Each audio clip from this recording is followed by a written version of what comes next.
घटना घडली, काय भावना आहे? मी तुझ्या मनात नव्हतं. 4 दिवसापूर्वी दादांचं विमानाच्या अपघातामध्ये निधन झालं आणि बातमी करतात शेतात राष्ट्रवादी काँग्रेस पक्षाच्या सर्व कार्यकर्त्यावर दुःखाचा डोंगर कसरला.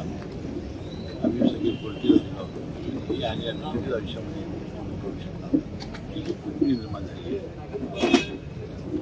उपमुख्यमंत्री पदासाठी खरं सुंदर यांनी शपथ घेतलेली आहे. आज 4थ्या दिवशी ते बाहेर सुद्धा पडलेले आहे. खरं तर यामध्ये ते कराडला येत असताना एका कुटुंबाला सांत्वन करण्यासाठी करतात.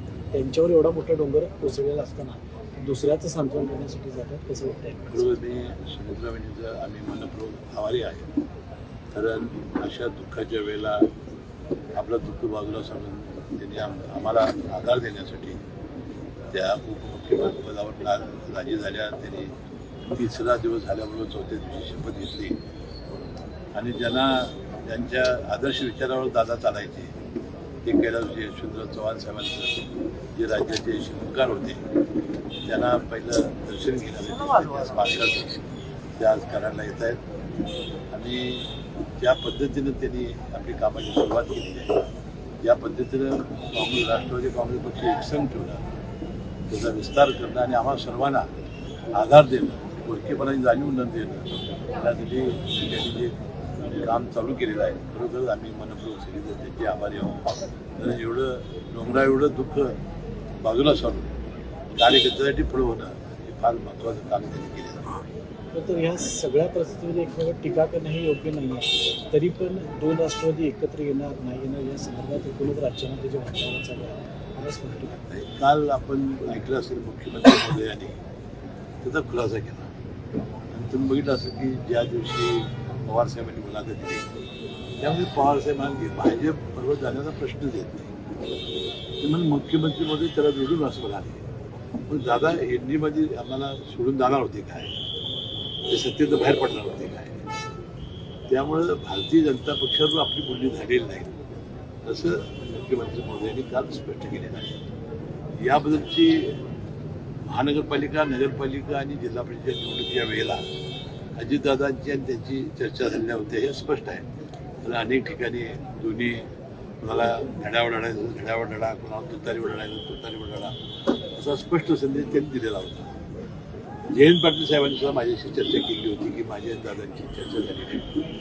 परंतु राष्ट्रवादीच्या आम्हा सर्व प्रमुख नेत्यांना घेऊन पवारसाहेबांच्या नेत्यांच्या बरोबर ही चर्चा झालेली नाही.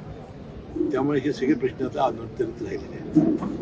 कदाचित जिल्हा परिषद झाल्यानंतर त्यांच्या मनात असेल करायचं आता त्याला काय आपण नाही म्हणू शकत नाही. पण अशी चर्चा राष्ट्रवादी काँग्रेसच्या आमच्या नेतेमंडळींना घेऊन आणि पवारसाहेबांच्या नेतेमंडळींना घेऊन अशी कधी झालेली नाही हे खरं आहे. तुमच्या नेतृत्वाखाली राष्ट्रवादीची खूप मोठी छाप पश्चिम महाराष्ट्रात आहे. इव्हन कोल्हापूरच्या महापालिकेचं आत्ताचं जे राजकारण चालू आहे महापौरसाठी राष्ट्रवादीची काय भूमिका असते नाही आता हे बघा आमची यामध्ये शक्ती कमी आहे. योग्य तो जे आम्हाला द्यायचं ते त्यांना द्यावं लागेल.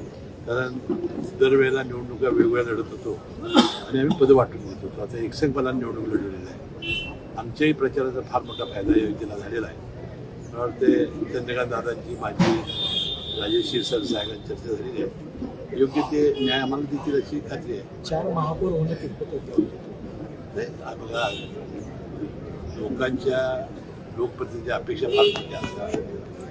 आम्ही सुद्धा असं वाटत होतं आम्ही ज्यावेळी पदाची खाडोळ होतो त्यावेळी आम्ही टीका करतो.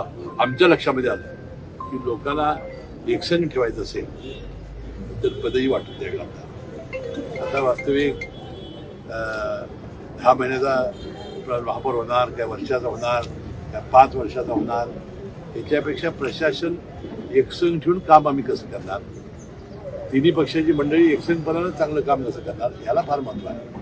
खुर्चीवर कोण बसणार नाही ह्याला फार महत्त्व मी देत नाही.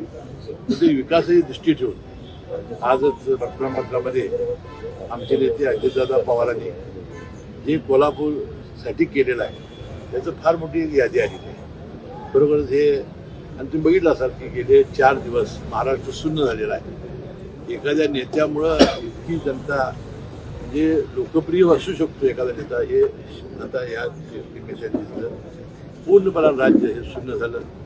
प्रत्येक घरातला एखादा व्यक्ती गेल्यासारखं प्रत्येकाला वाटतंय. आणि हेच आता आपण सावरणं हे महत्त्वाचं आहे. पक्ष शेवटी जीवनाची घाटघडी जात असते सुद्धा. साहेब तुम्ही तुम्ही केलेल्या नेमकी भूमिका आता गावा म्हणजे रोहित पवार देखील म्हणजे की 13 झाल्यानंतर तुम्ही अनेक गोष्टी खुलासा करणार आहे. नाही आता ठीक आहे, ती काय करणार आहे हा प्रश्न वेगळा आहे. आज फक्त राष्ट्रवादी काँग्रेस पक्ष म्हणून सुनेत्रा वहिनी त्यांच्या कुटुंबियांची जबाबदारी आहे. राष्ट्रवादी काँग्रेस पक्ष अजित पवार यांचा जो आहे त्याला सांभाळणं, त्याचं संरक्षण करणं, ते संघटित ठेवणं आणि नंतर पुढं त्याचा अवकाश त्या चर्चा होऊ शकतात. दादांचा विमान प्रवास हा अपघात होता की घात होता अशा अनेक आता नेते सुद्धा बोलायला लागले. टीका सुद्धा होऊ लागलेली आहे. काही प्रश्न उपस्थित केले जात आहेत. मोहम्मद मिटून देखील हा घातपाताची संशय व्यक्त केला. नाही आता दोन गोष्टी आहेत की त्याची चौकशी झाली पाहिजे. असे विमान अपघात ज्यावेळेला होतात तेव्हा चौकशी समित्या नेमल्या जातात. त्यांचं ब्लॅक बॉक्स जो असतो त्याचं विश्लेषण केलं जातं आणि त्यानंतरच ते कळेल. आज ते बोलणं हे अतिघाईच होईल. पण अशी चर्चा करणाऱ्यांना काय सांगाल तुम्ही? आता हे बघा, चर्चा करणाऱ्यांना त्या दिवशी पवारसाहेब स्वतःच म्हणाले की हा अपघात आहे. त्यामुळे जर पवारसाहेबच जर अपघात आहे म्हणत असतील तर इतके वर्ष ते राजकारणात आहेत, समाजकारणात आहेत.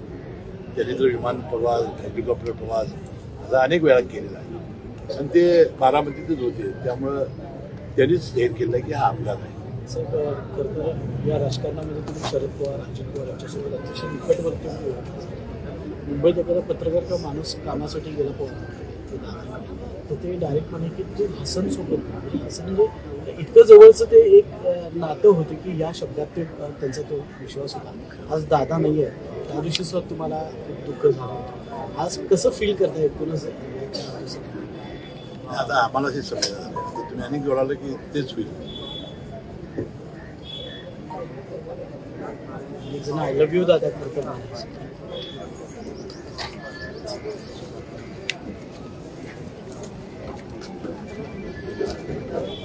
हो.